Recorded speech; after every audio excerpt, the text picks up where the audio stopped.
instants qu'il nous accorde dans sa présence. Chers frères et sœurs, Dieu, on ne doit pas renverser l'ordre divin. Il y a un ordre, alléluia, qui a été établi par Dieu. Et tout à l'heure, nous avions chanté un cantique qui disait que si tu crois, tu verras la gloire de Dieu. Aujourd'hui, ce qui empêche les hommes de voir la gloire de Dieu, chers frères et sœurs, ce qui empêche beaucoup même des enfants de Dieu d'expérimenter l'amour, la bénédiction du Seigneur, c'est qu'ils veulent voir. Ils veulent voir avant de croire. Mais l'Écriture nous dit, si tu crois, tu verras. Jean chapitre 11, verset 40. Si tu crois, tu verras. Et Marc chapitre 16, verset 16 dira, celui qui croira et qui sera baptisé sera sauvé. Alléluia. Donc croire, c'est avoir faire confiance en Dieu dans la parole et la promesse qui nous donne, chers frères et sœurs, quelles que soient les circonstances, quel que soit mon état d'être. Si le Seigneur me fait la promesse que je vais te guérir, je peux te guérir, il faut croire dans cette parole. Même si quelque chose que les médecins t'ont dit. Si les médecins t'ont dit non, c'est impossible, ta maladie est incurable, on ne peut plus rien faire pour toi, ou ils ont décidé, je ne sais pas, une date à laquelle tu n'arriveras pas. Mais frère, la parole de Dieu doit prévaloir sur toute chose. Alléluia. Parce que la parole de Dieu est immuable. Ses promesses sont certaines pour chacune de nos vies. À nous d'avoir confiance en lui. Nous allons ouvrir la Bible ce soir dans le livre de Jean, chapitre 4. Jean, chapitre 4. Bon, je crois qu'on va faire toute la lecture, jusqu'au verset 28. Donc, je vais lire Jean, chapitre 4. Il est dit, quand donc le Seigneur connut que les pharisiens avaient entendu dire, Jésus fait et baptise plus de disciples que Jean. Toutefois, Jésus lui-même ne baptisait pas, mais ses disciples. Il quitta la Judée et s'en alla encore en Galilée. Et il fallait qu'il traversât la Samarie. Il vient donc à une ville de la Samarie nommée Sichar, près de la terre que Jacob donna à Joseph son fils. Et il y avait là une fontaine de Jacob. Jésus donc, étant lassé du chemin, se tenait là assis sur la fontaine. C'était environ la sixième heure. Une femme de la Samarie vient pour puiser de l'eau. Jésus lui dit, donne-moi à boire, car ses disciples s'en étaient allés à la ville pour acheter des vivres. La femme samaritaine lui dit donc, comment toi qui es juif, me demandes-tu à boire à moi qui suis une femme samaritaine? Car les Juifs n'ont point de relation avec les Samaritains. Jésus répondit et lui dit, si tu connaissais le don de Dieu, et qui est celui qui te dit, donne-moi à boire, toi tu lui eusses demandé et il te donnait de l'eau vive. La femme lui dit, Seigneur, tu n'as rien pour puiser, et le puits est profond. D'où as-tu donc cette eau vive?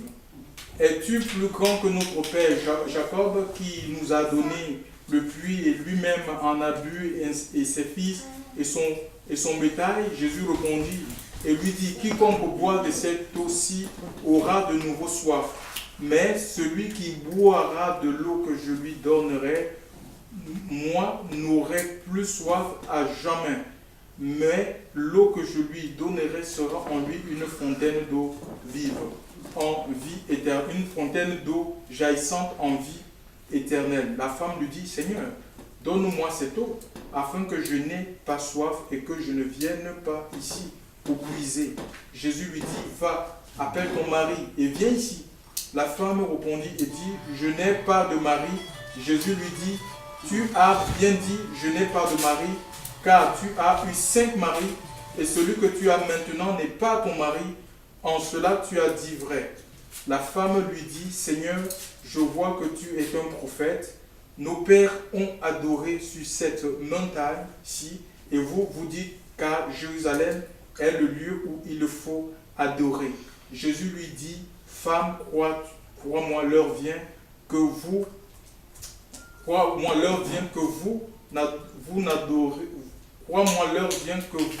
n'adorerez le Père, ni sur cette montagne, ni à Jérusalem. Vous adorez, vous ne savez quoi?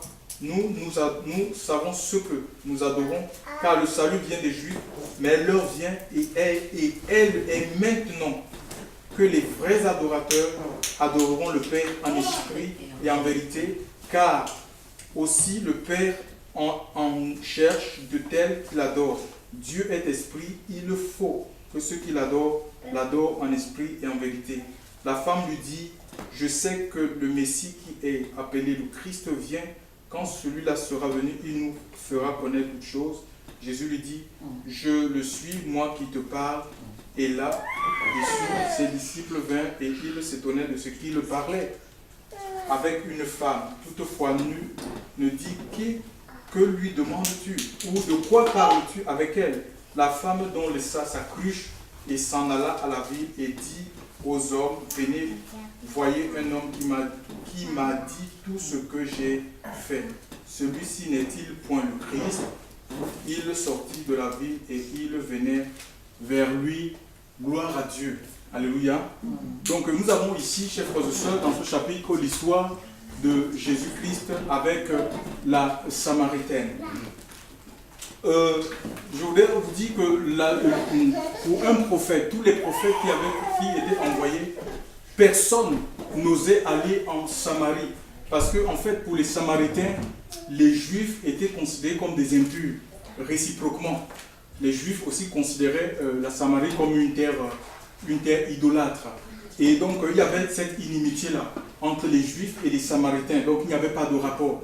Et vous voyez dans la conversation avec Jésus, la femme va dire, mais comment se fait-il que toi qui es juif, tu me demandes de l'eau, moi qui suis une Samaritaine? Parce qu'il n'y avait pas de relation entre les Samaritains et les Juifs. Mais pourquoi Jésus est-il allé? Et tous les prophètes qui étaient suscités, personne, chers frères et sœurs, ne pouvait aller en Samarie. Parce que c'était considéré comme un endroit maudit, chers frères et sœurs. Mais Jésus est allé là-bas. Pourquoi? Parce que je crois qu'il y avait une vie à sauver, une vie à transformer. Quand on essaie de lire un peu l'histoire de cette dame, le Seigneur va, donc ils vont se retrouver au puits et Jésus va demander de l'eau à cette dame en lui disant, donne-moi de l'eau. Et la femme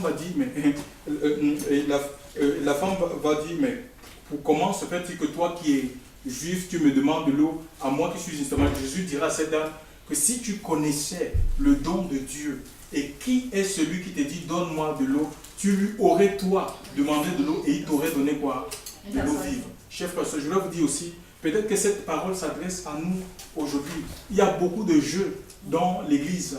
Même la promesse, certaines promesses que le Seigneur nous a faites sont devenues comme de la fantaisie.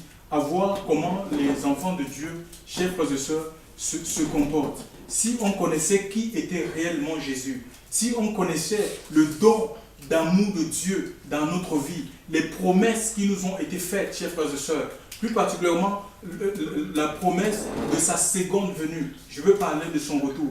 L'Église serait en joie, chers frères et sœurs. On serait heureux, chers frères et sœurs, en nous retrouvant comme ça. On se réjouirait, chers frères et sœurs, du retour du Seigneur, au lieu de nous laisser abattre par les vicissitudes de la vie.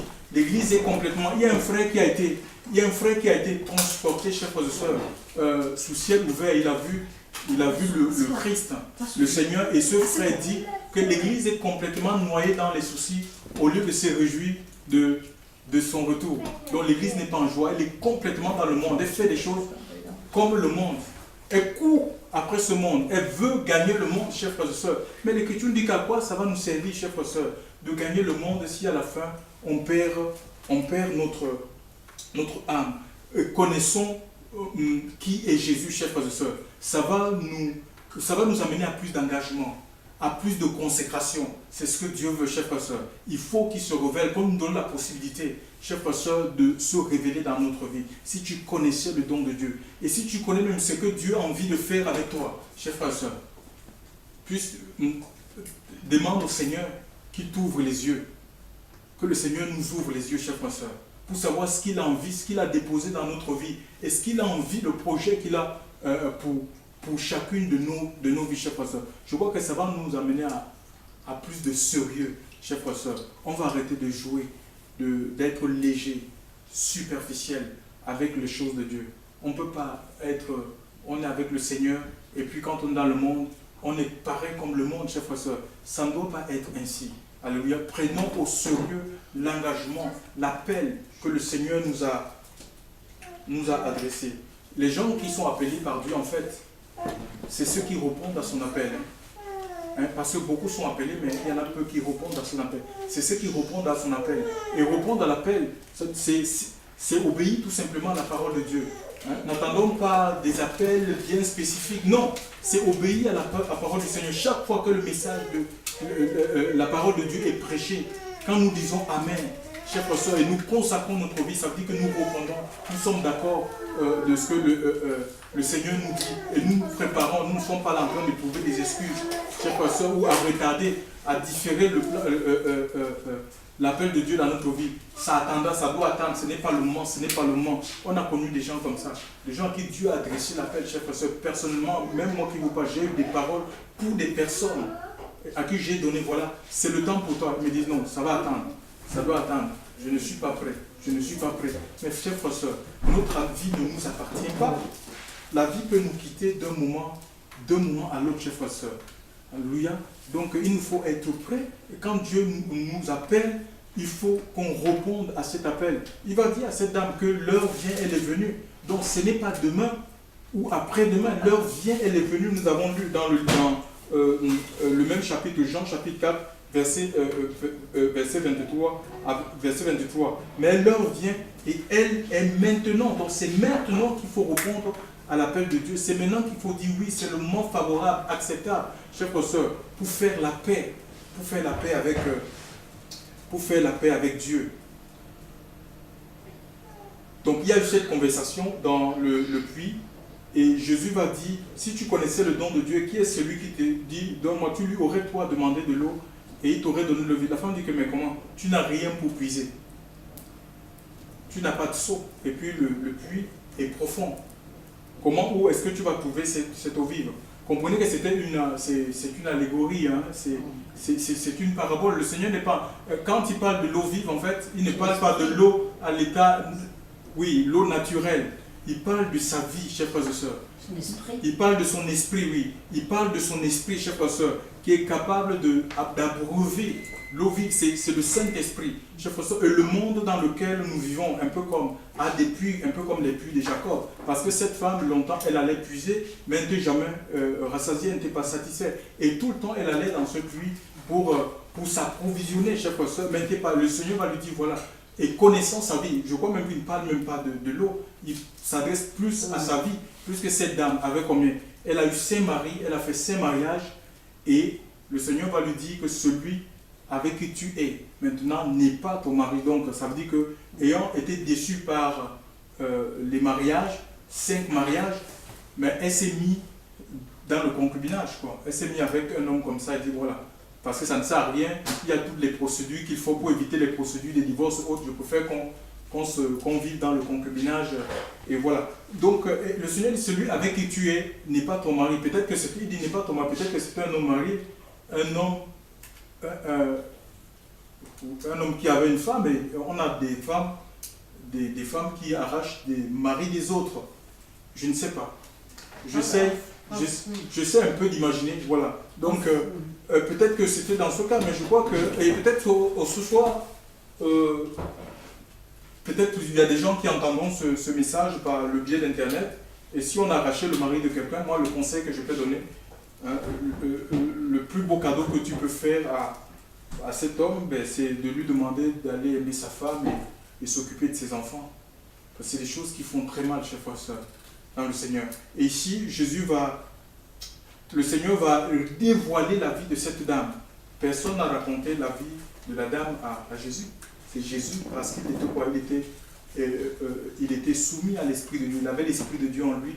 Et l'Esprit de Dieu, comme c'est l'Esprit de révélation, l'Esprit va révéler, mettre à nu la vie. Cette femme va se reconnaître dans les paroles du Seigneur, et elle s'écrira, mais je vois que tu es prophète. Nos pères ont adoré sur cette montagne, et vous vous dites que c'est à Jérusalem. Et Jésus va dire, ben, femmes, vous adorez ce que vous ne connaissez pas. Ce n'est ni à Jérusalem, ni sur cette montagne que le Seigneur, que Dieu sera adoré, mais que l'heure vient, elle est venue. L'heure vient, elle est venue. L'heure vient, et c'est maintenant que les vrais adorateurs adoreront le Père en esprit en vérité. En fait, vous savez, on a dans avant l'histoire de l'Église, il y a eu des temples. Donc il y avait, comme à Jérusalem, il y avait le grand temple, hein, le temple de Salomon. Et les gens ils s'y rendaient, chers frères et sœurs, pour offrir des sacrifices à Dieu. C'était des lieux d'adoration, des sanctuaires d'adoration. Donc, mes frères, comprenons que dans la nouvelle alliance, avec la venue de Christ, nous n'avons pas besoin des sanctuaires d'adoration. Par exemple, des temples. Dieu ne se trouve pas dans un temple fait de main d'homme. Alléluia. Donc, on ne va pas trouver Dieu dans un temple ou aller sur les montagnes. Dit, voilà, il y a des lieux comme ça. On va sur les montagnes, on va faire une retraite sur la montagne. C'est l'époque où on va trouver Dieu. Non. Il dit que le Père est esprit. Ça veut dire que même là où on est là, le Seigneur y est, chers frères et sœurs. Il est partout présent au même moment. La terre est son marchepied. Le ciel est ton trône de la terre. Regarde un peu toute la terre. Je ne sais pas, on appelle ça comment, les dimensions de la terre, mais il nous a dit que c'est son marchepied. Donc tout le pied de Dieu est posé sur la terre, sur la surface de la terre. On est en France. On est en France là. Donc quand tu es au Cameroun, au Togo, un peu partout, ça dit que le pied de Dieu y est. Hein? Donc ça dit que le Seigneur Dieu remplit toutes choses. Alléluia. Donc il est partout et ce qu'il veut, ce sont les cœurs qui sont ouverts, chers frères et sœurs. Peu importe l'endroit où on peut se trouver. Alléluia. Mais si les cœurs sont ouverts, chers frères et sœurs, alléluia, Dieu, il n'est pas de raison que Dieu ne se manifeste pas. Il va se révéler, chers frères et sœurs. Il va se révéler là où les cœurs s'attendent à lui. C'est une affaire de relation que Dieu veut avec chaque être humain. Il dit, l'heure vient et est venue où les vrais adorateurs adoreront le Père en esprit et en vérité. Alléluia. Ça dit que, et pour adorer Dieu en esprit et en vérité, il faut que nous naissions de lui. Alléluia. Il faut que nous naissions de son esprit. Ce qui est né de la chair est chair. Il va le dire dans Jean chapitre 3. Quand tu parles à Nicodème. Oui. Ce qui est né de la chair est chair. Jean chapitre 3, verset 6. Ce qui est né de la chair est chair. Ça dit que ce qui est né de l'homme ne peut connaître que les choses de l'homme. Ce qui est né de l'homme ne peut connaître, comprendre que les choses de l'homme. Alléluia. Ce qui est né de l'homme ne peut produire que les choses de l'homme. Alléluia. Donc, ce qui est né de la chair est chair. Et ce qui est né de l'esprit est esprit. Ne t'étonne pas que je t'ai dit, il vous faut naître de nouveau. Le vent souffle où il veut, et tu en entends le son, mais tu ne sais d'où il vient, ni où il va. Il en est ainsi de tout homme qui est né de l'esprit. Alléluia. C'est une naissance. Et il parlait là à un religieux, Nicodème. Il avait la connaissance de la loi, la connaissance et l'ivresse théorique des choses de Dieu. Mais frère, ça ne nous mène pas. Et beaucoup ont cette soif-là, la soif de connaître, cette soif de connaître de manière intellectuelle les choses de Dieu. Et puis ça, c'est une connaissance qui renfle. Mais vraiment, si nous cherchons Dieu, nous devons avoir la soif de connaître la Bible dans le but de grandir dans notre relation avec le Seigneur. Alléluia. Dans le but vraiment de nous attacher à Dieu. C'est ça, la connaissance expérimentale que je vais connaître pour pratiquer la parole de Dieu. Et c'est ce qui va apporter ce qu'on appelle des transformations dans notre vie. Parce qu'un évangile qui ne nous transforme pas, ça reste, c'est de l'information. Alléluia. Ça reste, c'est de l'information, ça. On est informé sur les choses de Dieu. Mais si on se laisse transformer, mais nous allons vivre quoi? Des expériences. Alléluia. Si on est transformé, si l'évangile si on pratique l'évangile, elle va nous transformer. Et à cause de la transformation, nous avons une expérience avec Dieu. Nous allons faire des expériences avec le Seigneur. Et ici, Dieu veut l'adoration, chers frères, le Saint-Esprit. Comprenez que le Saint-Esprit, c'est un esprit chantant. Dans le temple de Salomon, il y avait ce qu'on appelle la louange. Il y avait des classes de louange que David avait mis en place. Une régularité de louange. C'est-à-dire que 24 heures sur 24, il y avait la louange dans ce temple. Donc c'était les Lévites qui chantaient, c'était des chants. Et dans la Nouvelle Alliance, frère, il n'y a pas de ministère de louange ou d'adoration, ça n'existe pas dans la Bible. Il n'y a pas un don, ni le don de louange. Que quelqu'un dise que j'ai le don de louange, j'ai le don d'adoration. Il n'y a personne aussi n'est appelé, comme on voit aujourd'hui, il y a des groupes gospel. Moi je m'occupe pour aller chanter, je ne sais pas, pour aller chanter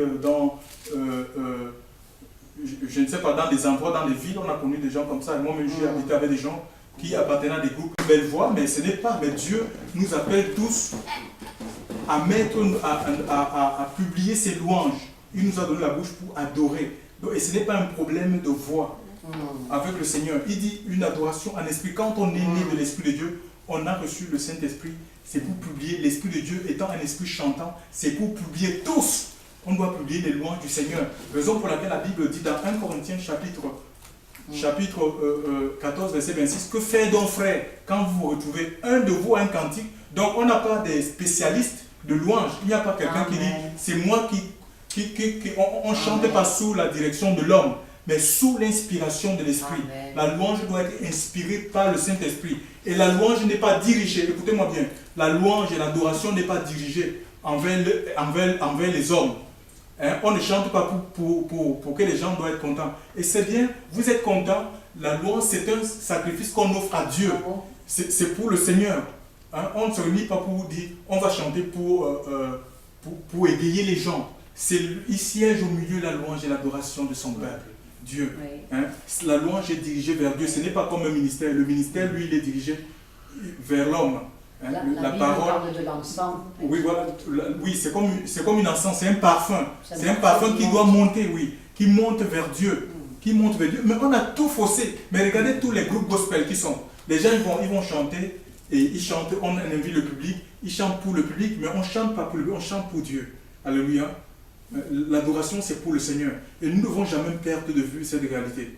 Si vous aviez, je ne sais pas, des ambitions d'appartenir à des groupes pour aller chanter, s'il vous plaît, excusez-moi, ça ne vient pas de Dieu. Tous les groupes, ça ne date pas d'aujourd'hui, hein, c'est depuis, ce sont des inventions papales, hein, avec Grégoire, avec le pape Grégoire. Chers frères et sœurs dans le Seigneur, l'adoration est dirigée vers le Seigneur. Tu adores Dieu. Donc ce n'est pas un problème de voix, même si tu as une voix de crapaud. Ce que Dieu regarde, c'est le cœur. Alléluia. Et si notre cœur est disposé, laissons l'Esprit de Dieu mettre la louange. C'est l'Esprit de Dieu qui doit nous inspirer dans les chants. On ne chante pas chant numéro 1, chant numéro 2, chant numéro 1. On se laisse conduire. Et si une personne au milieu de nous, comme nous nous retrouvons, si tu as un chant, pendant que nous nous retrouvons pour louer, adorer, si tu as un chant, si l'Esprit de Dieu te met un chant dans le cœur, ben, chante-le et nous allons chanter. Nous, on ne chante pas les chants d'une seule personne. Alléluia. Comme c'est l'Esprit de Dieu qui doit nous conduire dans la louange et dans l'adoration. Et ça réjouit le cœur de Dieu. Parce que le but de la louange et de l'adoration, c'est de faire descendre quand même la présence de Dieu. Hein? Et il faut que la présence de Dieu descende. On chante pour que la présence de Dieu descende, et parce que c'est elle qui fait du bien. C'est la présence de Dieu qui console, chers frères et sœurs. S'il y a des affligés au milieu de nous, c'est la présence de Dieu, c'est l'onction du Saint-Esprit qui guérit les blessures. S'il y a des gens qui sont malades au milieu de nous, qui ont des blessures dans leur âme, chers frères et sœurs, ils ont été blessés dans leur âme, l'onction de Dieu va guérir ces personnes. Chers frères et sœurs, c'est l'onction de Dieu qui nous guérit de nos maladies. S'il y a des gens qui sont malades dans leur corps, l'onction de Dieu va guérir. C'est l'onction de Dieu qui va affermir. C'est la capacité que Dieu nous donne à le servir. C'est l'onction de Dieu. Tout est mêlé. L'onction, le Saint-Esprit, la présence, c'est mêlé. L'amour, la justice. C'est la présence de Dieu qui nous transforme, chers frères et sœurs. Et c'est ça dont nous avons besoin. Alléluia. J'ai trouvé hier les chansons de délivrance. Des chansons de délivrance. La louange délivre. Oui, la louange. Psaume 32. Oui, la louange délivre. La louange, Dieu délivre par la louange. Des chansons qui délivrent. Qui délivre, oui. La louange délivre, chers frères et sœurs. La louange délivre. C'est une arme puissante. C'est une arme puissante. La louange délivre. Nous avons voilà, c'est David. C'est David, il chantait des louanges à Dieu, chers frères et sœurs. Hein? Et Dieu opérait des miracles. Nous avons même l'histoire de Josué, la prise de la muraille, la grande muraille, la muraille de Jéricho. C'est parce que le peuple louait Dieu, chers frères et sœurs. Il louait Dieu sous l'inspiration de l'Esprit. Mais voilà, nous allons voir, chers frères et sœurs, nous allons voir les murailles. Peut-être les murailles tomber, chers frères et sœurs. Les murailles vont tomber. Et parfois, on veut remporter des victoires alors que tout se joue en arrière-plan. Hein? C'est une préparation, même comme nous allons dans les évangélisations à la rue. Chers frères et sœurs, il y a un temps de préparation. Hein? Nous devons louer Dieu, nous devons adorer, être vraiment sous la conduite de l'Esprit Saint. L'apôtre Paul va dire dans Éphésiens chapitre 6, verset 18, que faites toutes sortes de prières par le Saint-Esprit. Alléluia. Donc c'est l'Esprit de Dieu. Même le fait que nous chantions, nous adorons le Seigneur, même la prière doit être conduite par le Saint-Esprit. Alléluia. L'Esprit de Dieu. Parce que l'Esprit de Dieu seul connaît ce qui est bon pour notre vie. Et je vais vous lire un passage dans Romains chapitre Romains 8, il est dit ceci. Romains. Écoutez ce que Romains dit. À propos de quoi? De la louange? Romains dit. Écoutez ce que Romains 8 dit. Romains dit ceci. Romains 8, 26. De même aussi, l'Esprit nous est en aide dans notre infirmité. Donc, dans nos moments de faiblesse, chers frères et sœurs, c'est le Saint-Esprit qui nous porte. Je ne sais pas si ça vous est déjà arrivé. Je suis complètement claqué, chers frères et sœurs. Après une journée de travail dure, j'ai dit, mais François, je ne peux pas me lever à 4 heures pour prier. Je suis étonné qu'à 2 heures du matin, c'est comme une force qui me dit, allez, combat, intercède. C'est la présence de Dieu, chers frères et sœurs. C'est le Saint-Esprit. Nous devons faire corps tout simplement avec la parole du Seigneur. Il dit, l'Esprit nous aide dans notre infirmité, car nous ne savons ce qu'il faut demander comme il convient, et l'Esprit lui-même intercède par des soupirs inexplicables, et celui qui sonde les cœurs sait quelle est la pensée de l'Esprit, car il intercède pour les saints selon Dieu. Donc le Saint-Esprit intercède pour les saints selon quoi? Selon Dieu. Ça veut dire qu'il connaît ce qui est dans le cœur de Dieu, ce que Dieu veut nous donner. Et si on fait corps avec l'Esprit de Dieu, l'Esprit de Dieu nous mettra des prières qui sont, il mettra des demandes qui sont conformes à ce que Dieu veut nous accorder. C'est ce que ce passage dit. Dieu mettra, l'Esprit de Dieu mettra des demandes dans nos cœurs qui sont conformes, en harmonie avec ce que Dieu veut nous donner. Donc ce n'est pas des prières, des récitations, des prières toutes faites, chers frères et sœurs, des prières religieuses. Non, nous devons rechercher la communion, chers frères et sœurs, avec le Seigneur. Alléluia. C'est une adoration en esprit. Et il est dit dans Philippiens chapitre 3, verset 3. Philippiens 3, verset 3. Écoutez ce que le Seigneur dit.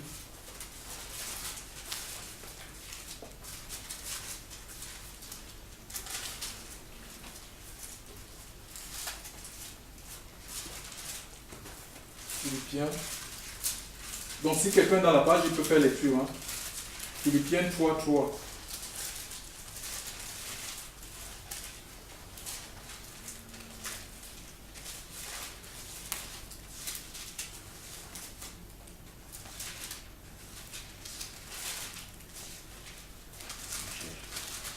Non, je viens d'en dire. Philippiens 3, 3. Quelqu'un est dans la page? Car s'il est circoncis, c'est nous. C'est ça, non. Car s'il est circoncis, c'est nous qui rendons à Dieu notre culte par l'Esprit de Dieu, qui nous glorifions en Jésus-Christ. Amen, oui. Oui, nous sommes la circoncision. Nous sommes la circoncision, nous qui rendons le culte à Dieu par l'Esprit. Ce n'est pas par la chair. On ne rend pas, Dieu n'accepte pas les cultes charnels. On a fini de faire des cultes comme ça à Dieu, mais notre vie doit être un culte pour qu'une offrande pour Dieu, pour que l'Esprit de Dieu, chers frères et sœurs, l'Esprit de Dieu prenne le dessus. Hein? C'est l'Esprit de Dieu qui offre le culte à Dieu parce que notre vie est soumise à la parole du Seigneur. L'Esprit va mettre la louange qu'il faut, alléluia, l'adoration qu'il faut. L'Esprit de Dieu va nous conduire même dans l'exercice, même le ministère de la parole. L'Esprit de Dieu nous donnera la parole qu'il faut, au moment où il faut. Quand nous lisons les lettres aux 7 églises, chers frères et sœurs, le message qui est envoyé à l'église d'Éphèse, c'est différent de celui qui est envoyé à l'église de Pergame. Le message de Pergame ne ressemble au message de l'église de Sardes. Le message de Sardes n'est pas semblable à l'église, celui que reçoit l'église de Smyrne. Le message de Smyrne n'est pas identique à celui que Dieu envoie à l'église de Philadelphie. Celui de Philadelphie ne ressemble non plus au message de Laodicée. Voyez? Et à la fin de chaque lettre, il est dit que celui qui a des oreilles entende ce que l'Esprit de Dieu dit à l'église. C'est bel et bien l'Esprit Saint qui parle à l'église, mais il faut que l'église, il faut que les anges, hein, les anges, les messagers, alléluia, et nous sommes les messagers de Dieu, hein, que nous fassions comme on peut apporter. Messager, ça ne veut pas forcément dire qu'on va enseigner la parole de Dieu. Tu peux donner un conseil à une personne, mais il faut que ce soit un conseil inspiré par le Saint-Esprit. Alléluia. Tu peux donner un conseil, cher frère, à une personne. Il faut que ça soit conduit par l'Esprit de Dieu, que c'est Dieu qui dépose cela dans ton cœur. Mais qu'est-ce qu'on entend aujourd'hui dans nos églises? Ce sont les messages de prospérité, les messages de l'argent. Vous allez régner maintenant. Qu'est-ce qu'on entend dans nos églises aujourd'hui? Ce sont les messages de leadership. On n'a jamais vu ça dans la Bible. C'est des messages de la chair, des messages qui sortent de tout droit des loges maçonniques. Hein? Ce n'est pas ça qui va faire grandir. Les gens ont besoin d'entendre ce que l'Esprit de Dieu dit aujourd'hui dans l'Église. C'est ça, l'adoration en esprit, en vérité. Ce n'est pas des messages religieux, hein, des messages toutes faites. C'est le Saint-Esprit, mais ça demande, c'est le renoncement, ça demande qu'on renonce à ce que nous sommes nous-mêmes, chers frères et sœurs. Nous détacher complètement de la vie du monde, de la vie de la chair. Chers frères et sœurs, le témoignage de cette dame, la Samaritaine, n'est pas bonne. Elle allait d'homme en homme, de bras en bras, une vie d'impudicité, chers frères et sœurs. Nous devons fuir cette vie. Et l'Écriture nous dit, quand nous lisons le verset 28, après que Jésus ait dévoilé la vie de cette femme, elle va laisser sa cruche. Hein? La cruche, c'est quoi? C'est un contenant, c'est ce qui lui permettait de remplir, de puiser de l'eau. Hein? Donc je ne sais pas, moi je ne connais pas, elle a abandonné la cruche, chers frères et sœurs, pour retourner dans son village. Et ce contenant, cette cruche-là, je ne sais pas, peut-être que c'était en or ou en céramique, je ne sais pas, ou en diamant. Et parfois on a des choses comme ça, tellement. Mais le Seigneur il veut au jeune homme riche, qu'est-ce qu'a dit le Seigneur? Il dit, mais j'ai mis toutes tes paroles en pratique, les 10 commandements, depuis mon enfance. Le Seigneur va discerner quelque chose qui n'est pas bien en cet homme. Il dit, vends tout ce que tu as, donne le pauvre et suis-moi. Et parfois on a des choses comme ça. On dit, non mais ça, on a du mal à s'en débarrasser. Mais c'est la chose là qu'il faut lâcher pour voir vraiment le Seigneur s'est saisi de nous. Voyez? Parce que Dieu veut se saisir. Il faut un saisir de l'Esprit. L'Esprit de Dieu doit nous saisir. Même quand nous prions, l'Esprit de Dieu doit nous saisir. Quand nous témoignons, chers frères, nous avons besoin d'être saisis, constamment saisis par Dieu. Alléluia. On n'enseigne pas des choses qu'on a apprises dans les facultés de théologie, les écoles bibliques. On doit être dans la pensée de l'Esprit. Dans la pensée, c'est un commandement, il faut que ceux qui l'adorent en esprit. C'est un commandement, il le faut, c'est un impératif, chers frères et sœurs. Parce que, chers frères et sœurs, si on ne reçoit pas l'Esprit de Dieu, on ne peut pas connaître les choses de Dieu. On sera désorienté. Alléluia. Et nous serons la proie facile de l'ennemi. Le diable va nous tourner en rond. Il nous faut être dans l'esprit, chers frères et sœurs. Sinon, nous allons tourner en rond. Vous allez voir les chrétiens de 20 ans, 30 ans, 40 ans. Ils tournent en rond, ils n'ont même pas de vision. Quand Dieu t'appelle, il te donne une vision qui est claire, qui est précise. Tu ne tâtonnes pas, on ne tâtonne pas. Si l'Esprit c'est ta vue, l'Esprit de Dieu t'attend, non. L'Esprit te montre des choses claires. Tu vois clair. Tu vois de manière précise, chers frères et sœurs. Et tu sais ce à quoi Dieu t'appelle. Tu ne peux pas essayer, j'essaie ça aujourd'hui, ça ne marche pas. Après, tu essaies autre chose. Non.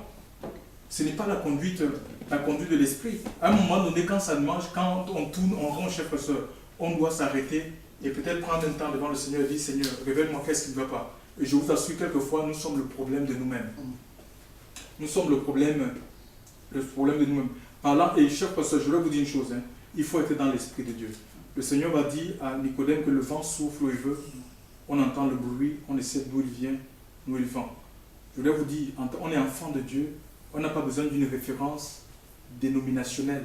Avoir une étiquette d'église, dit d'où il vient. Vous venez d'où? Vous êtes de quelle église? Non, on est enfant de Dieu, tout simplement.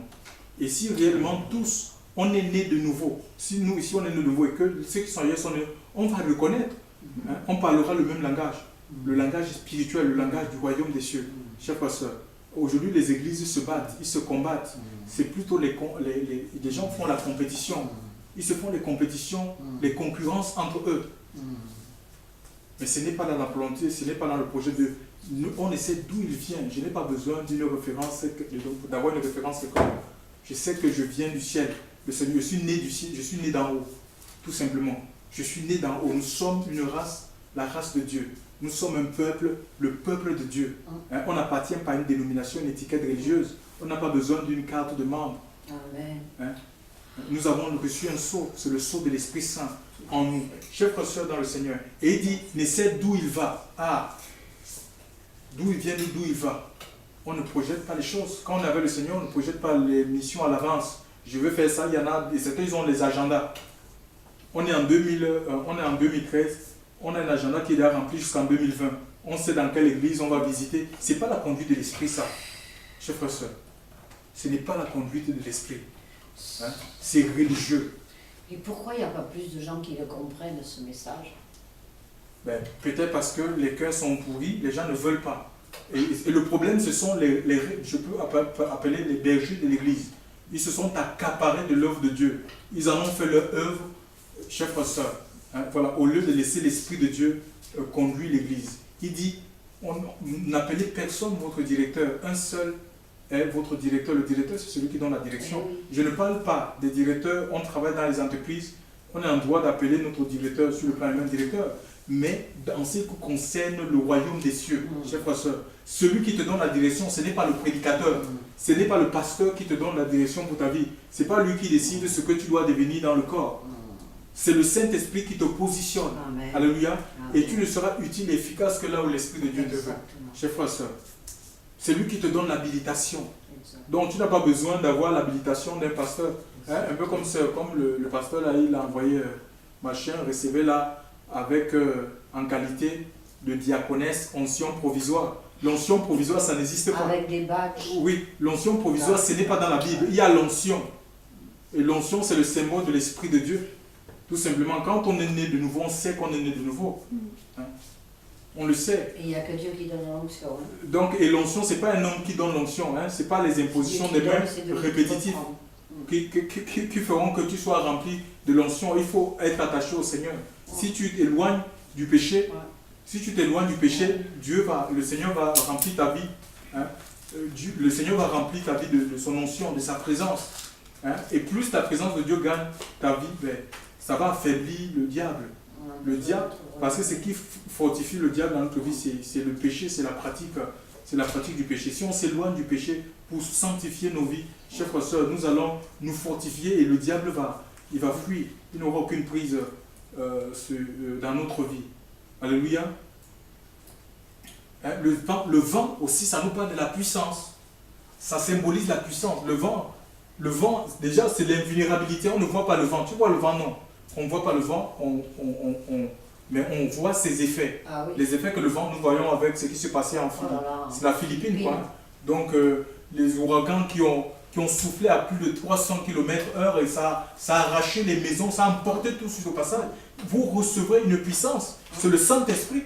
Hein, le vent ici, ça symbolise le Saint-Esprit. Chers frères et sœurs, on a la puissance. Et tous ceux qui sont nés de Dieu, ils ont la puissance. La puissance n'est pas seulement, ce n'est pas la particularité d'un pasteur, d'un apôtre, d'un bishop. Il y en a, ils vendent, ils te disent, viens, je vais te donner ma puissance, donne-moi de l'argent. Ça ne vient pas de Dieu. Tous ceux qui sont nés de Dieu, ils ont reçu l'Esprit de Dieu. Et le Saint-Esprit, c'est la puissance de Dieu en nous. Celui qui est en nous est plus fort que celui qui est dans le monde. 1 Jean chapitre 1 Jean, je crois que c'est 1 Jean 4, verset 9. Celui qui est en vous, vous les avez vaincus, car celui qui est en vous est plus fort. Oui, 1 Jean 4, verset 9. Celui qui est en vous est plus fort, dont l'Esprit de Dieu en toi, tu l'as reçu. Mais tu vas me dire que quoi? Que c'est la maison de Dieu, ou maison de prière, ou maison de commerce? Chers frères, Dieu, et la Bible nous donne le discernement de discerner toutes ces choses. On ne vend pas si on a reçu les choses de Dieu, et si on dit être appelé par Dieu, on ne vend pas les choses du Seigneur. Et le Seigneur ne nous a pas demandé de vendre. Soit on est notre propre Seigneur, soit il est Seigneur. Alléluia. Et il n'y a pas deux seigneurs. Il ne nous a pas aussi établi dans l'église pour être sous-seigneur après lui. C'est lui le Seigneur. Alléluia. Et nous sommes ses esclaves. On obéit tout simplement à ses commandements. Il dit, vous avez reçu gratuitement, donné gratuitement. Je n'ai pas à discuter. Je n'ai pas à essayer de comprendre. Je dis, mais oui Seigneur, avec notre pauvre, tu vois, les problèmes. La salle est trop grande, on est obligé de vendre pour réinvestir. Non, mais qui t'a demandé de prendre la salle? Est-ce que c'est le Seigneur qui t'a demandé de prendre cette salle? Les églises dans l'ancienne alliance, dans la nouvelle alliance, les églises se réunissaient dans les maisons. Hein? Quand on lit l'histoire de l'apôtre Paul, hein, il dit salue l'église qui est dans la maison. Hein? Les églises se réunissaient dans les maisons, chers frères et sœurs. Parce que l'église, en fait, c'est nous. Ce sont des personnes. On peut se réunir partout, même en plein air. Mais ça ne va pas empêcher le Seigneur d'agir. Nous avons lu, ce n'est ni à Jérusalem, ni sur cette montagne. L'heure vient, est venue, où les vrais adorateurs adoreront le Père en esprit et en vérité. C'est dans le cœur, chers frères et sœurs. On est conduit par le Saint-Esprit dans l'exercice de notre ministère. Donc je dois vous dire que quand on est né de l'Esprit de Dieu, le Seigneur, l'Esprit de Dieu vient habiter notre esprit, on devient comme le vent. Le vent, on ne peut pas le toucher. Et si vous ne voulez pas être touché, chers frères et sœurs, par ces faux hommes de Dieu, être la proie de ces hommes de Dieu, si vous voulez passer entre les mailles de leur filet, parce qu'ils ont des toiles qu'ils tissent, il faut être dans l'Esprit Saint. Vous allez échapper au contrôle de ces personnes. Des faux hommes de Dieu. Dieu ne permettra pas. Mais il ne faut pas résister à l'esprit que vous avez reçu, chers frères et sœurs. Et laissons-nous transformer. La Bible nous dit que si l'esprit de celui qui a ressuscité Jésus-Christ, Romains chapitre 8, verset 11, d'entre les morts habite en vous, celui qui a ressuscité Jésus-Christ d'entre les morts ramènera vos corps mortels par son esprit, ramènera vos corps mortels à la vie, ou vivifiera vos corps mortels par son esprit qu'il vit en vous. Il faut que l'Esprit de Dieu vive pleinement dans notre vie. Nous devons être ivres du Saint-Esprit, Nous devons être remplis du Saint-Esprit au point d'atteindre l'ivresse. Alléluia. D'être ivres de l'Esprit de Dieu. Les gens qui sont ivres n'ont pas honte. L'apôtre Paul va dire, je n'ai pas honte de l'Évangile, il est la puissance de Dieu pour le salut de quiconque croit. Chers frères et sœurs, le service qui réjouit le cœur de Dieu, c'est le service qui est dicté par le Saint-Esprit. On ne fait pas les choses à la place de Dieu. L'Esprit de Dieu nous a été accordé pour nous entraîner dans les œuvres, les projets de Dieu, pas nos projets, pas les projets d'un homme, pas les projets de la chair, qu'on initie nous-mêmes. Non, les projets de Dieu. Alléluia. Et on peut les connaître que parce que nous faisons corps avec la parole. Alléluia. Et l'Esprit de Dieu va nous révéler les choses. Que le Seigneur nous bénisse, qu'il nous fortifie, chers frères et sœurs, qu'il nous encourage, chers frères et sœurs, et vraiment qu'on soit persévérant jusqu'au retour de Christ. Il est à la porte. Il est à la porte. Soyez fortifiés. Ne vous